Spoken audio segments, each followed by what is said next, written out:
سلام كم بيصنحوا تافتواتن كبرواتن تخطاتلتي ددبي تي في نسعد زدالنا لكم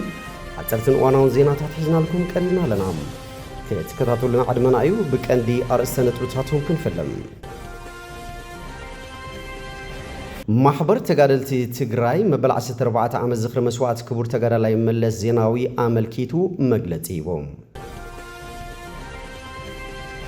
بجت عام 2019 عام تمرت كوبانياتات تمت بقنيت تزولو زتفلي مدرخ بلوعل منفذ تصاراينتن سرحتي عرس مركوسان افصاصمان مبرخ بتورت كم سرح اكابي بعل حدرا بورد تمت دكتور ابراهام تخستغليصوم عبل الاستدراسو وناي متلال جبن زفصمه تطرطاري بمأسرتن قرشن قصعات بين توهيبوم ببيرو حرشان هفته فترون استمرحو جله اوردا وجرات اسرع عدي طابياتات سنعلن جنتن زغاط مدرقي تملكيتهم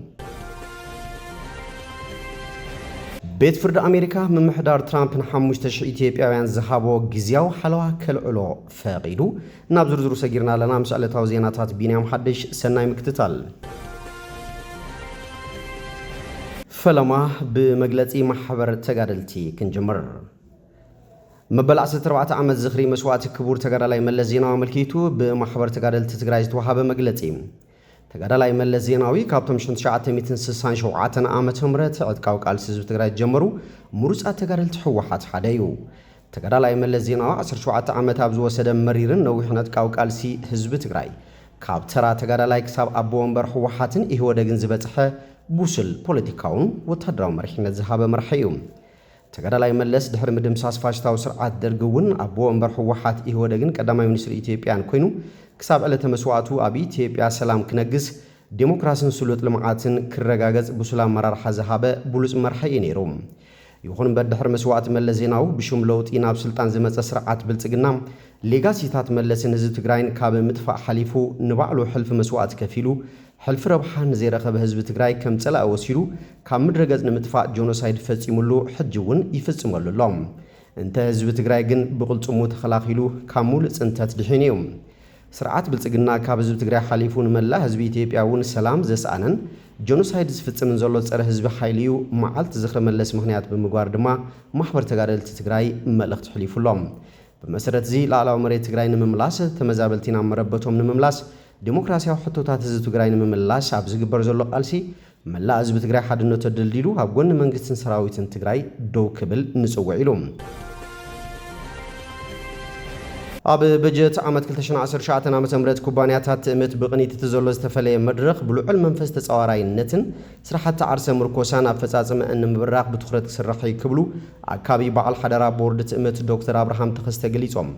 ጸብጻብ አፈጻጽማን ቀጸልት መደባትን ማእኸል ኢንቨስትመንት ቤጽሕፈት ምግባረ ሰናይን ኩለን ኩባንያታት ትእምትን ኣብቲ መድረኽ ቀሪቡ ተዘቲሎም ኣብ በጀት ዓመት 2018 ዓመተ ምህረት ትካላዊ ዋንነትን ምርጋዝ ተገበረ ዝተዋደደ ቃልስን ዝተረኸበ ውጽኢትን ልዑል ትርጉም ዝወሃቦ ምዃኑ ዘዘኻኸሩ ኣካቢ በዓል ሓደራ ቦርድ ትእምት ዶክተር አብርሃም ተኸስተም ኩባንያታት ትእምት ኣብ ዙርያ መለሽ ማሕነቆታት ኮይነን ስራሕተን ከዓማ ዘገድድ ኩነታት መንባሩ ገሊጾም ውጽኢት ስራሕቲ ሕውየት ኣብ ደውታ ዝነበራ ትካላት ትእምትና ፍርያት መምላሰን ተስፋ ዝህብ ምዃኑን ብቐጻልነት ዘለዎን ማሕነቆታትና ፈታሕኻን እናደገፍካን ናብ ዝሓሸ ብርኪ ምስጋር ከም ዘድሊ ዶክተር አብርሃም ኣብቲ ሓበራዊ መድረኽ ኣብሪሆም ካብ ቁልፊ ተልእኾ ትእምት ብምብጋስ ንስራሕቲ ምግባረ ሰናይ ፍሉይ ትኹረት ከም ዝወሃብን ኩባንያታት ትእምት ነዚ ተልእኾ ዝለዓለ ቆላሕታ ሂበን ምንቅስቃስ ክገብራን እቶም ኣካቢ በዓል ሓደራ ቦርድ ትእምት ኣመላኺቶም ዶክተር አብርሃም በመቕጻል ኣብ በጀት ዓመት 2019 ዓመተ ምህረት ኩባንያታት ትእምት ብቕኒት ተዘሎ ዝተፈለየ መድረኽ ብልዑል መንፈስ ተጻዋራይነትን ስራሕቲ ዓርሰ ምርኮሳን ኣፈጻጽመ ንምብራኽ ብትኹረት ከም ዝሰርሐውን ኣፍሊጦም ግዚያዊ ዋና ፈጻሚ ስራሕቲ ትእምት ዶክተር ጥላሁን ታረቀ ብግዲኦም ኣብ 2019 ዓመተ ምህረት በጀት ዓመት ኩባንያታት ትእምት መላእ ሰራሕተኛታትን ኣላዓኢለን ሉክነታት ብዝግባእ ክርዳእ ገይረንን ንዝሓሸ ለውጢ ምንቅስቃስ ንኽገብራ ክስራሕ ምዃኑ ገሊጾም ኣብ ወዳድባ ኣሰራርሓ ህንጸት ኮታስ ኣሰራርሓታት ምዝማን ለውጥን ምፍጣርን ዝተኣሳሰሩ መደባት ምድማዕን ወሳኒ ምዃኑ ኣብሪሆም ኣብ በጀት ዓመት 2018 ዓመተ ምህረት ነቲ ዝማዕበለ ፖለቲካዊ ኩነታት ሓዊሱ ከበድቲ ማሕነቆታት ምንባሮም ዘዘኻኸሩ አባላት በዓል ሓደራ ቦርድ ትእምት መደባት በጀት ዓመት 2019 ዓመተ ምህረት ብሙሉእነት ንምዕዋት ኩባንያታት ዘለወን ማሕነቆታት ንምፍታሕ ነንርእሰን ተደጋጊፈንን ዘለው ዕድላት ፀንቂቐንን ካብ ምጥቃም ብሰገረ ዝተጀመሩ ስራሕቲ ሪፎርም ብትኹረት ምምራሕ ኣገዳሲ ምዃኑ ገሊጾም። በዓል ሓደራ ቦርድ ትእምት ጸብጻብ በጀት ዓመት 2018ን ትልሚ 2019ን ብዕምቆት ድሕሪ ምርኣይ ንዝሓሸ ኣድማዓነት ስራሕ ልዑል ጻዕርን ክግበር መማሓየሺ ሓሳብን መምርሒ ስራሕ ብምሃብ ነቲ ዝቐረበ ጸብጻብን ቀጸልቲ መደባትን ማእኸል ኢንቨስትመንት ቤት ጽሕፈት ምግባረ ሰናይን ኩለን ኩባንያታት ትእምትን ኣጽዲቖም። በዓል ሓደራ ቦርድ ትእምት ሕሉፍ ንጥፈታቱ ድሕሪ ምግምጋም ኣብ ዙርያ ቀጸልቲ ትልምታቱ ዘትዩ ብምጽዳቕ ኣኼብኡ ከም ዛዘመ ሓበሬታ ትእምት ይረድም። ኣብ ልዕሊ ስድራ ስውእ ናይ ምትላል ገበን ዝፈጸመ ተጠርጣሪ ብማእሰርትን ቅርሽን ቅፅዓት ተበይንዎም። ተኸሳሲ ተጋዳላይ ማሙሻ ታጀበ ገብረመድህን ዕድመ 28 ኣድራሻ ወረዳ እንዳባጻሕማ ከተማ ዕዳጋ ዓርቢ ቀጠና ባዶ 3 ነባሪ ዝኾነ ኮነ ኢሉ ዘይግብኦ ጥቕሚ ንምርካብ ንተበዳሊ ስድራ ስውእ ኣይተ መብራህቶም ብርሃነ ባህታ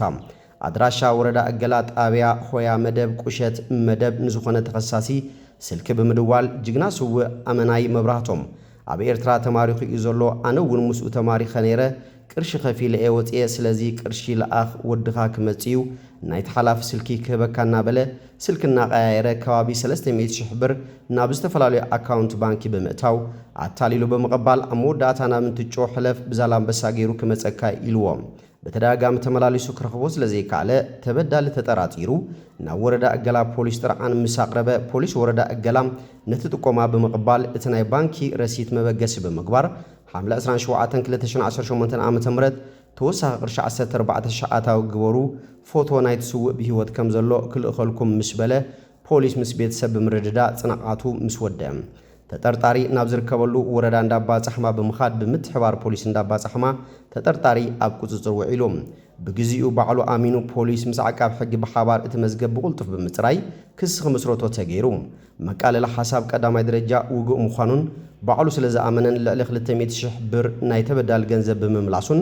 ብዕለት 12 ወርሒ 12 2018 ዓ.ም ሰዓት 8 ናይ ቀትሪ ኣብ ወረዳ እገላ ቤት ፍርዲ ዝወዓለ መጋባእያ ጥፋኣተኛ ኮይኑ ስለ ዝተረኸበ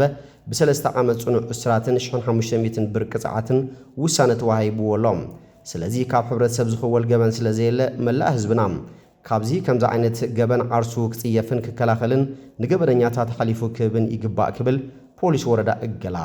ኣፍሊጡ ከም ጸብጻብ ሓበሬታ ንርክብን ወረዳ እገላ ብኻልእ ዜና ካብ ክሳድ ሓንቲ ኣደ ብዕላማ ወርቂ መንጢሉ ከምልጥ ዝፈተነ ውልቀ ሰብ ኣብ ቁፅጽር ሕጊ ውዒሉሎም ኣብ ወረዳ እገላ ጣብያ ሆያ መደብ ማይጫዓ ኣብ ዝበሃል ከባቢ ተጠርጣሪ ሓለፎም ክንፈ ገብረመድህን ዝተባሃለ ነባርነቱ ወረዳ ኣኽፈሮም ጣብያ ምሽግ ዝኾነ ንግዚኡ ኣብ ቁፅር ምዘይወዓለ ኮይኖም ዕዳጋ ውዒላን ገዝኣ ካብ ትምለስ ዝነበረት ኣደ ኣብ ቢንቶ ጸኒሖም ሓደ ሓናቐ ክሳድ ካልኣይ ድማ ብላማ ወርቂ ካብ ክሳዳ ብምምንጣል ከምልጡ ዝሞከሩ ኮይኖም ብሓገዝ ነበርቲ ተመላጢጦም ነቲ ሓደ ብምሓዝ ፖሊስ ወረዳ እገላ ብቕጽበት ናብቲ ቦታ ብምብጻሕ ሌባ ምስ ኤግዚቢት ኣብ ቁፅር ውዒሉ ተወሳኺ ምርመራታት እናተገበረ እዩ እቲ ካልኣዩ ድማ ኣብ ቁፅር ንምውዓል ክትትል ይግበር ኣሎ ፖሊስ ወረዳ እገላ ምስ ህዝቢ ብምትሕባር ሊያቡ ኣብ ቁፅር ሕጊ ንምውዓል ዝግበር ዘሎ ስራሕ ይበል ዘብልን ቀጻልነት ክህልዎን ዝግባእ ተግባር ይክብል ሓቢሩ ከም ጸብጻብ ሓበሬታ ንርክብን ወረዳ እገላ ብቢሮ ሕርሻን ሃብቲ ተፈጥሮን ዝተመርሐ ጉጅለ ኣብ ወረዳ ወጀራት እስራ ዓዲ ጣብያታት ሰንዓለን ገንትን ዘጋጠመ ድርቂ ተመልኪቶም ብሰንኪ ዘጋጠመ ድርቂ ህይወት ጥሪቶም ናብ ሓደጋ ከይወድቕ ስግኣት ከም ዝሕደሩ ድማ ነበርቲ ወረዳ ወጀራት እስራ ዓዲ ገሊጾም ርኢቶም ቴሌቪዥን ትግራይ ዘካፈሉ ነበርቲ እታ ወረዳ ብሰንኪ ዘጋጠሞም ከቢድ ድርቂ ጥሪቶም ንሞት ሕማምን ጥሜትን ምቅልዓንን እቲ ኩነታት ብዘለዎን ተቐጺሉ እውን ህይወት ሰብ እውን ኣስጋእ ክኸውን ከም ዝኽእል ገሊጾም ወረዳ ወጀራት 17229 ሄክታር ተሓራሲ መሬት ከም ዘለዎ ዝገለጹ ኣመሓዳርታ ወረዳ ኣይተ ስልጣኑ ከላሊ ኣብ ልዕሊ 3251 ሄክታር ዝተዘርአ ኣእኻል ብስእነት ዝናብ ምሕራሩን 2583 ሄክታር ድማ ንምግልባጥ ይሕሰብ ዘሎ ምዃኑ ነብሪሆም ኣመሓዳር ዞባ ደቡብ ምብራቕ ኣይተ ከላሊ ሓጋዚ ብወገኖም ኣብቲ ዞባ ካብ ዘለዋ 80 ጣብያታት እተን 36 ዝሓሸ ሽፋን ዝናብ 17 ፍርቃ ፍርቂ ዝኾነ ዝናብ ምርካበን ድሕር ምግላጽ 27 ጣብያታት ድማ ዝደረቓን ፈጺመን ዝናብ ዘይረኸባን ምዃነን ኣፍሊጦም ሰንዓለን ገንትን ካብተን ተፈጺመን ዝናብ ዘይረኸባን ዝደረቓን ጣብያታት ምዃነን ዝገለጹ ኣይተ ከላሊ ትዞባ ዓርሰ ምርኮሳ መሰረት ዝገበሩ መፍትሕታት ንምቕማጥ ምስ ህዝቢ ንምምሕዳር እታ ወረዳ ብምውዳድ ይሰርሕ ምህላው ገሊጾም ሓላፊ ቢሮ ሕርሻን ኣብ ተፈጥሮን ኣይተ ዓለም ብርሃን ሓሪፈዮም ብሰንኪ ኤልኒኖ ዝተፈጠረ ድርቂ ኣብቲ ዓውዲ ቅልውላው ይፈጥር ምህላው ብምጥቃስ ነቲ ከጋጥም ዝኽእል ሓደጋ ንምግታእ እታወታት ሕርሻ ከምኡውን ጥዕና እንስሳት ንምክታል ዝኽእሉ ቀረባት ንምብጻሕ ይሰርሕ ምህላው ተዛሪቦም ነበርቲ ወጀራት እስራ ዓዲ ጥሪቶም ንምድሓንን ነቲ ጸገም ንምቅላልን ዓሊሞም ሰርሕዎም ንትፈታት ዝነኣዱ እቶም ሓላፊ ቢሮም ተኽሊ በለስ ኣብ ገደናታት ብምልማዕ ቀለብ እንስሳ ንምውሓስ ይግበር ዘሎ ጻዕሪ ተጠናኺሩ ክቕጽል ከም ዝግብኦ ሓቢሮም ኣብቲ ዑደት ዝተሳተፉ ኣመራርሓ ኢንስቲትዩት ምርምር ሕርሻን ኢንስቲትዩት ስግር ሕርሻን ትግራይ ብግዲኦም ስራሕቲ ዕቀባ ጠሊ ክጠናኸሩ ኣብ ከም ጤለ በጊዕን ደርሆን ዝበሉ ኣናእሽቲ እንስሳት ትኩረት ክግበርን ነበርቲ ዘለዎም በዝሒ እንስሳ ምስ ዓቕሚ ቀለብ ከም መጣጥኑን ሚዒዶም እቶም ኣመራርሓ ትካላት ኣብ ወረዳ ሓንጣሎ ጣብያ ኣራ ዓስገዳ ዘሎ ኩነታት ዝራእቲ እውን ተዓዚቦም ቤት ፍርዲ ኣሜሪካ ምምሕዳር ትራምፕ ን5,000 ኢትዮጵያውያን ዝሃቦ ጊዜያዊ ሓለዋ ከልዕሎ ፈቒዱ ፌደራላዊ ቤት ፍርዲ ኣሜሪካ ምምሕዳር ፕሬዚዳንት ዶናልድ ትራምፕ ነትን ልዕሊ 5,000 ኢትዮጵያውያን ኣብቲ ሃገር ክነብሩን ክሰርሑን ዘኽእሎም ሕጋዊ ሓለዋታት ከቋርጽ ስልጣን ሂቦም ዳኛ ቤት ፍርዲ ቦስተን ብራያን መርፊ ንሚኒስትሪ ድሕነት ሃገር ኣሜሪካ ነትን ዜጋታት ዝተወሰነ ሃገራት ዝወሃብ ጊዜያዊ ኩነታት ሓለዋ ከብቅ ዝኽልክል ዝነበረ ቋሚ ትእዛዝ ኣልዒሉሎም ላዕለዋይ ቤት ፍርዲ ኣሜሪካ ኣብ ሰነድ ዝሃቦ ውሳነ ምምሕዳር ትራምፕ ካብ ሓይትን ሶርያን ዝመጹ ኣሽሓት ሰባት ዝተወሃቦ ተማሳል ሓለዋታት ከቋርጽ ድሕሪ ምፍቃድ እዩ ነዚ ተማሳል ውሳነ ዝህብ ዘሎም ላዕለዋይ ቤት ፍርዲ ብ6 ደገፍ 3 ተቃውሞ ድምፂ ብምሃብ እዩ ነዚ ውሳነ ኣመሓላሊፉ ጊዜያዊ ኩነታት ሓለዋ ካብዘን ሃገራት ንዝመጹን ሩኢ ሰብኣዊ ሓለዋት ዘድልዮምን ነታ ሃገር እትጠልቦ ረቑሓታት ዘማልኡን ኣብ ኣሜሪካ ብግዚያውነት ከለላ ዝወሃበሉ መስርሕ እዩ ዋና ኣማኻሪ ሕጊ ክፍሊ ድሕነት ሃገር ጄምስ ፐርሲቫል ነቲ ውሳነ ከም ዝድግፎ ኣብ ማሕበራዊ መራኸብታት ብዝለጠፎ ጽሑፍ ገሊጾም ብተወሳኺ ኩሎም ቅድሚ ሕጂ ተኣጊዶም ዝነበሩ ናይ ጊዜያዊ ሓለዋ ጉዳያት ሕጂ ብወግዒ ኣብ ግብሪ ይውዕሉ ከም ዘለዉ ተገሊጹሎም እቲ ንኢትዮጵያ ዝተዋሃበ ጊዜያዊ ሓለዋ ብምቁራጹ ኣብ ብዙሓት ኢትዮጵያውያንን ንመሰል ኣፍሪቃውያን ስደተኛታት ዝቃለሱ ተጣበቕቲ ጉጅለታትን ቁጥዐ ፈጢሩሎም ብፍላይ ድማ ንመሰል ኣፍሪቃውያን ኣብ ኣሜሪካ ዝከላኸል ኣፍሪካን ኮሚኒቲ ቱጌዘር ዝተባሃለ ማሕበር ተጣባቒ ሰብኣዊ መሰላት ትማል ሶሉስ ነዘመልኪቱ ኣብ ዘውፅኦ መግለጺ በቲ ዝተዋሃበ ውሳነ ዘይዕግበቱ ገሊጹሎም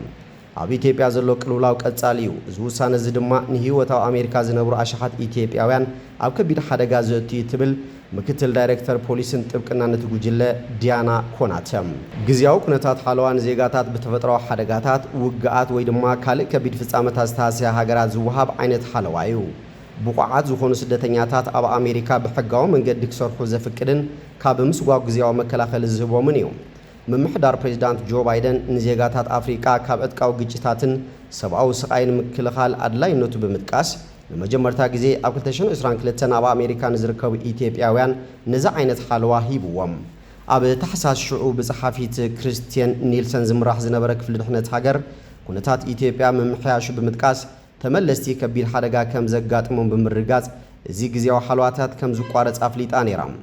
ኣብ መያዝያ እቲ ትካል መሰረታዊ ሕጋዊ ኣገባባት ቅሽሽ ኢሉ እዩ ብምባል መርፊ ነቲ ስጉምቲ ዓጊትዎም ድሕሪ ውሳነ ላዕለዋይ ቤት ፍርዲ ዳኛ መርፊ ንኢትዮጵያውያን ዝወሃብ ሓለዋታት ንግዚኡ ዘናውሕ ካልእ ትእዛዝ ኣውፅዩ ነዚ ውሳነ ኣብ ዘውፃሉ እዋን ነቲ ክፍሊ ድሕነት ሃገር ነዚ ሓለዋ ከየቋርጽ ዝኽልክል ትእዛዝ ዝቕይረሉ ዝኽእል ካልእ ነጥብታት እንተሃልዮም ኣብ ምድህሳስ ኣትዩ እቶም ስነ መጎታት እቲ ብ1990 ዝተደንገገ ሕጊ ነቲ ናይ ምስጓጉ መከላኸልታት ንምንዋሕ ወይ ንምቁራጽ ስልጣን ዋና ዓቃቢ ሕጊ ጥራይ ከም ዝሃቦ እምበር ነቲ ድሒሩ እቲ ብ11 መስከረም 2001 ዝተፈጸመ መጥቃዕቲ ተመስረተ DHS ከም ዘይሓበ ዘጠቓለል እዮም ኣብ ዝሓለፉ መዓልትታት ካብ ደቡብ ሱዳን ሚያንማርን ሶማልያን ዝመጹ ውልቀ ሰባት ኣብ ዝምልከቱ ጉዳያት እውን ተማሳሊ ውሳነ ተዋሂቡሎም ነቲ ውሳነ ቤት ፍርዲ ዝተቃወሙ ተጣበቕቲ ሰብኣዊ መሰላት እቲ ምምሕዳር ኣብ ኢትዮጵያ ክሳብ ክንደየናይ ሓደገኛ ኩነታት ይቕጽል ከም ዘሎ ዕሽሽ ኢልዎ ኣሎ ብምባል እዮም ዝማጎቱ ብተወሳኺ ምቁራጽ ጊዜያዊ ሓለዋ ኣካል ናይቲ ጻዓዱ ዘይኮኑ ዘይ ኣውሮፓውያን ውልቀ ሰባት ካብ ኣሜሪካ ንምስጓጉ ዝግበር ጻዕሪ ምዃኑ ተኻቲኦም እምበር ክስፍትዋትን ክቡራትን ተኸታተልቲ ደደቢት ቲቪ ነሰዓት ዝዳልናልኩም ዜናታት ነዚኦም ይመስሉ ስለትምክታልኩም ኣመስጊና በኻልኦት ሳብ ንራኸብ ሰሰናይ ንዓኹም